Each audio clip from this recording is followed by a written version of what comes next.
baho haqida gapirdingiz. Masalan, o'z bolaga baho haqida gapirish, baho qo'yish o'zi qanchalik to'g'ri? Chunki bir xil bolalar bor, a'lochi bo'lib kelgan va keyin 4-3 olishni boshlaganda birdaniga o'qishga bo'lgan qiziqish so'nib, tushkunlikka tushib qoladi. Shunaqa holat yuz bermasligi uchun qanaqa yondashuv qilgan ma'qulroq? Ko'proq suhbat qurish tavsiya qilinadi. Misol uchun telefon orqali ham hozirgi vaqtda agar oladigan bo'lsak, ota-ona farzandini qanaqaligini o'qituvchi bilishi kerak. Ko'p o'qituvchilar bilmaydi. Deylik, bola orqada qoladigan, kimdirga misol ikkita so'z yetadi. Kimgadir uni 10 ta 15 ta so'z orqali bolalarga tushuntirib berish kerak bo'ladi. Не доходит.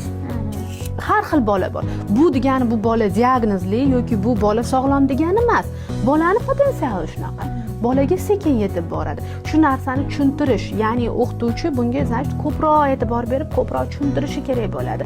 Shunaqa vaziyatda, bahslashuv vaziyatida bu o'qituvchi bolani ikkicha yoki bilmaydiganga chiqarib qo'yadi. Yoki hozirgi vaqtda oladigan bo'lsak, har 10 ta bolani 7 ta 8 tasi SDVG deymiz. Ya'ni sindrom defitsit vнимания giperaktivnosti bo'ladi. O'z tug'ma shunaqa. Fokusini yig'a olmaydi, diqqati tarqoq bolalarimiz bor. Ana shunaqa bolalarga ko'proq e'tibor. Endi agarda bunaqa bolalarni o'qituvchi bunisini ikkichi, bunisini a'lochi deb ikkita toifaga bo'lib qo'yadigan bo'lsa, pedagoglarda ko'pincha shu xato kuzatiladi. Ota-ona ham обратный связь qilmaydi, bolani qanaqaligini tushuntirib o'tmaydi va bu o'z navbatida bolani pasayishiga sabab bo'ladi.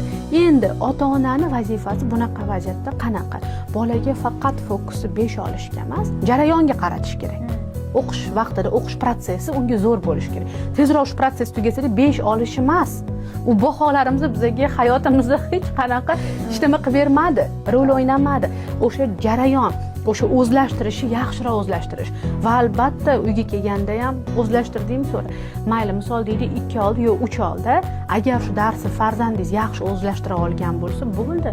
Baho birinchi o'rinda emasligini eng avvalo ota-ona tushuntirishi.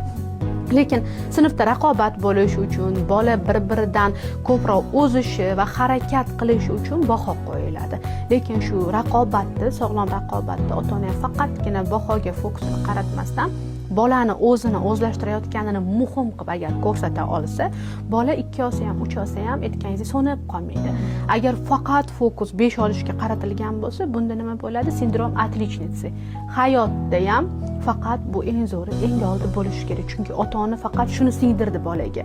Va keyin misol deylik, o'sha katta bo'lgandan keyin universitetga kirdi yoki turmushga chiqdi, ayniqsa qizlarda bo'ladi bunaqa holat. Maqtalmasa, birpasda tushib qoladi bu odam. Ko'p oramizda ham shunaqa ayollar bor, sindrom отличницы.